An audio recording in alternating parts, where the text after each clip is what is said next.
All right. Good afternoon, ladies and gentlemen. I'm Sanjay Rambhadran, the chairman of the Metro's board of directors. On behalf of Metro, welcome Secretary Walsh to Houston, Deputy Secretary Sue, and the White House National Climate Advisor Ali Zaidi. Also want to recognize representatives from our area members of Congress office and from U.S. Senator Ted Cruz's office, Jason Fuller, Crystal Webster from Congressman Al Green's office, Eric Goodman from Congresswoman Sheila Jackson-Lee's office, whose district we are standing in right now, Spencer Gutierrez from Congresswoman Lizzie Fletcher's office, and Chris McCarthy from Congresswoman Sylvia Garcia's office. Thank you all for being here. Mr. Secretary, we wouldn't be able to do these programs without the strong support of our local congressional delegation. On behalf of Metro, again, I'd like to thank you for joining us today to promote not only funding for the apprenticeship programs to ensure a strong workforce right here in Houston and Harris County, but also clean energy to drive good-paying jobs. As some of you all may have seen last week, thanks to the efforts of the Texas Gulf Coast Area Labor Federation, the AFL-CIO, Harris County Commissioner's Court, and the Transport Workers Union Local 260, who, by the way, are an invaluable partner with Houston Metro. We have made a historic investment in union training programs that was approved last week. Metro bus mechanics will greatly benefit from this, and this is all made possible by President Biden's administration's American Rescue Plan Act.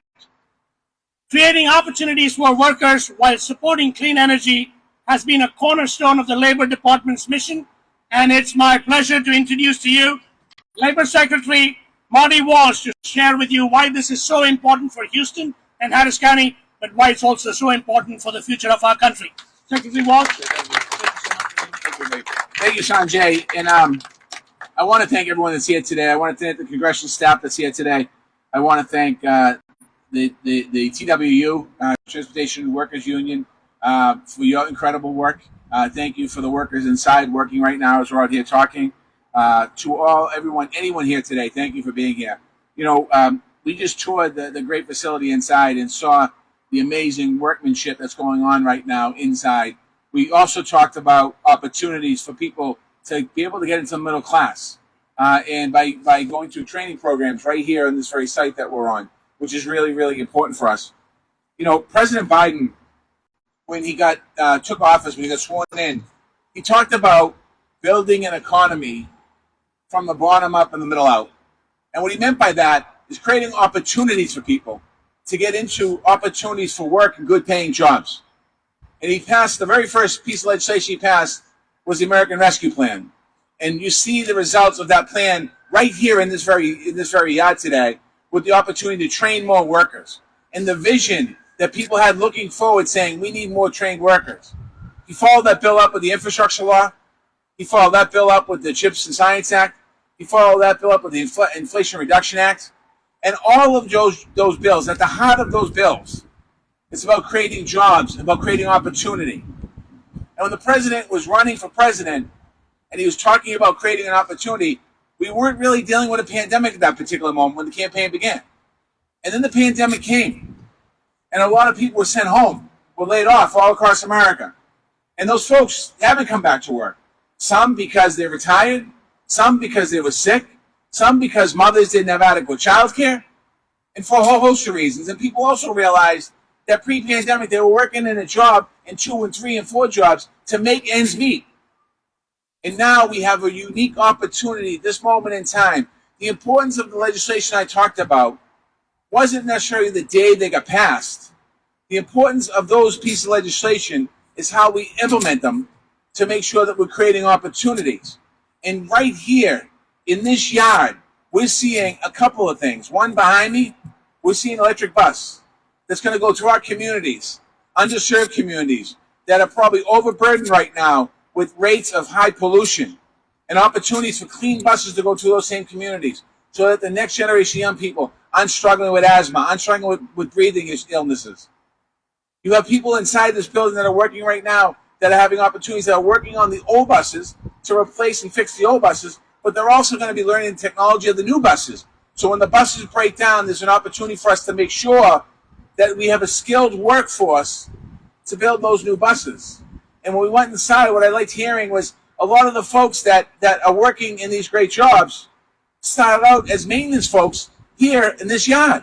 And they have an opportunity to, through this company, to get through into an opportunity to make good wages and good benefits and good opportunities for them and their family. And that's what it's all about. And I don't think anyone can disagree with the fact when we want to support people who want a good job, a decent paying job for them and their family with health care and pension and the opportunity to live with dignity.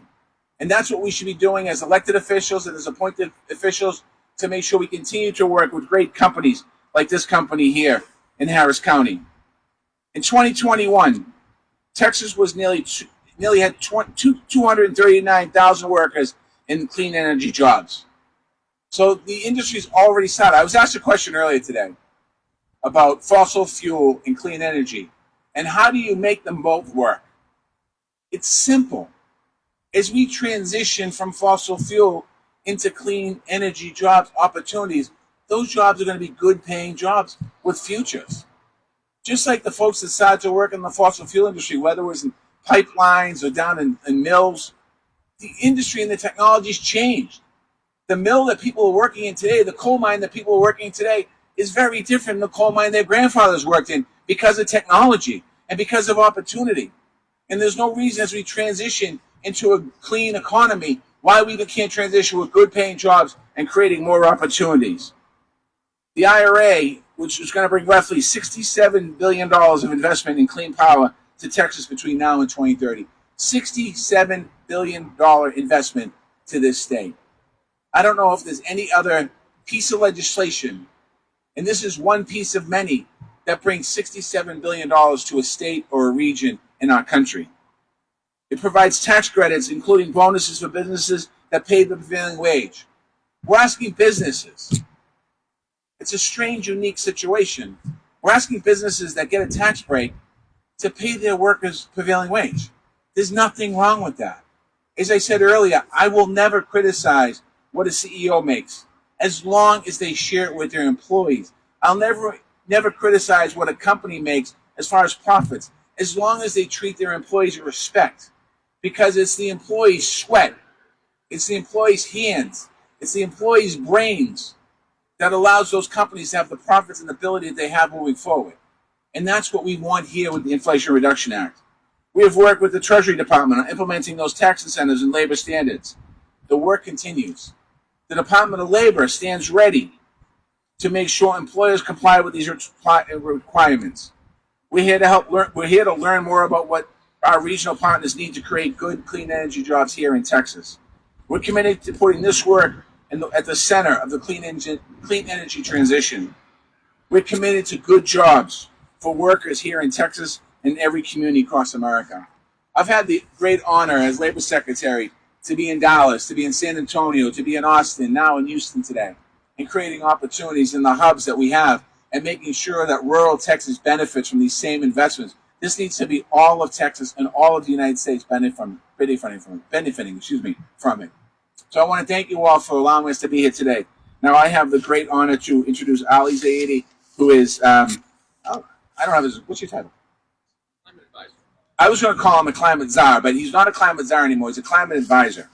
And I got to tell you, I was with this man in a meeting in Delaware, talking to people who are working on refineries, concerned about losing their job.